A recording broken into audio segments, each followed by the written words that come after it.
அனைவருக்கும் வணக்கம்.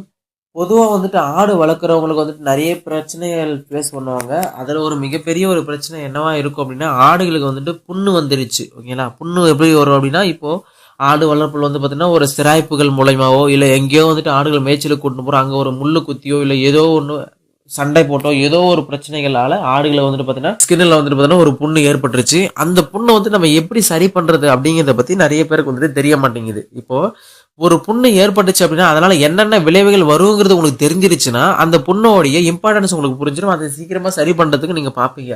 நிறைய பேருக்கு அதனுடைய பின்விளைவுகள் என்ன வருங்கிறது தெரியாம இருக்கிறதுனாலயோ என்னமோ தெரியல, அதுக்கான ட்ரீட்மெண்ட் அவங்க பண்ண மாட்டேங்கிறாங்க, அதை கவனிக்க மாட்டேங்கிறாங்க. ஃபர்ஸ்ட் அதுக்காக என்னென்ன ஆகுங்கிறத நான் உங்களுக்கு சொல்லிடுறேன், என்ன பின்விளைவுகள் வருங்கிறத சொல்றேன். ஒரு ஆடுகளுக்கு புண்ணு ஏற்பட்டுச்சு அப்படின்னா அந்த புண்கள் மூலியமா கண்டிப்பா ஆடுகளுடைய உயிரே போயிடும். ஓகேலா? அது உங்களுக்கு தெரியாது, அது எப்படின்றத நான் இப்ப உங்களுக்கு சொல்றேன்.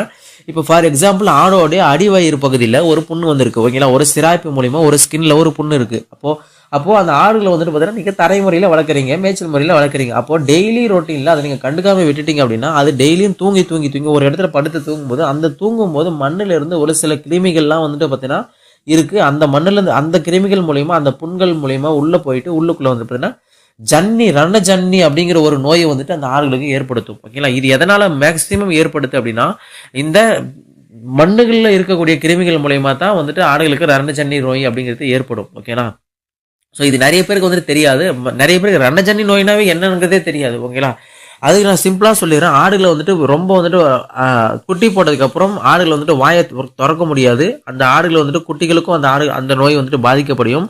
அதனால வாய் திறக்க முடியாம தீவனம் எடுக்க முடியாம அப்படியே ஆடுகள் இறந்து போயிடும். இதுதான் ரணஜன்னி நோய். இந்த நோய் எதனால மேக்சிமம் வரும் அப்படின்னா ஆடுகளுக்கு மண்ணில் இருக்கக்கூடிய அந்த கிருமிகள் மூலியமா தான். அப்போ மண்ணில் இருக்கக்கூடிய கிருமிகள் எதனால பரவும் அப்படின்னா இந்த மாதிரி புண்களால தான் ஆடுகளுக்கு மண்ணிலிருந்து கிருமிகள் ஆடுகளுக்கு உள்நுழையும். ஓகேங்களா? ஸோ அப்போ நீங்க இந்த புண்களை நீங்க ரொம்ப இம்பார்ட்டன்ஸ் கொடுத்து எந்தெந்த புண்ணுகள் எப்போ ஆகுது அதை உடனே சரி பண்றதுக்கு நீங்க என்ன பண்ணணும் அப்படிங்கிறத நீங்க புரிஞ்சுக்கணும். ஓகேங்களா? ஸோ ஃபர்ஸ்ட் ட்ரீட்மெண்ட்டை என்ன பண்ணலாம் அப்படின்னா ஆடுகளுக்கு உடனே புண்ணு ஏற்பட்டுச்சு அப்படின்னா வேப்ப எண்ணெயும் மஞ்சளும் மஞ்சத்தூளும் கலந்து அந்த புண்ணுல பேஸ்ட் மாதிரி அப்ளை பண்ணீங்க அப்படின்னா ஆடுகளுக்கு உடனே சரியாயிடும். இது ஃபர்ஸ்ட் பாயிண்ட், நேச்சுரலா பண்றதுக்கு. ரெண்டாவது பாயிண்ட் என்ன பண்ண அப்படின்னா ஒருவேளை உங்களுக்கு அதுல கேட்கல அப்படின்னா கண்டிப்பா நீங்க ஆங்கில மருத்துவத்தை தான் நாடி போய் ஆகணும், வேற வழியே இல்லை. அப்படி ஆங்கில மருத்துவத்தை நாடி போகும்போது உங்களுக்கு என்ன மருந்துன்னு தெரிஞ்சாதானே உங்களுக்கு அதை நீங்க வாங்க முடியும். அதுக்கு தான் நான் சொல்றேன், விர்பா கூடிய லோராக்செனே அப்படின்ற ஒரு மருந்து நீங்க வாங்குற மாதிரி இருக்கும். அது மருந்து டைப்லயும் இருக்கும், டியூப்ல, இல்ல இன்னொரு டைப்பும் ஸ்ப்ரே டைப்லயும் இருக்கும். ரெண்டு டைப்ல இருக்கும். நீங்க பெட்டரா வாங்குறது எதுவா இருந்தாலும் ஸ்ப்ரே டைப்ல வாங்கிக்கோங்க, அது ரொம்பவே பெட்டர். ஓகேங்களா? ஏன் அப்படின்னா கால்கள்ல குழம்புகள்ல புண்ணு ஏற்பட்டுச்சுன்னா நீங்க எடை இருந்தே அதை ஸ்ப்ரே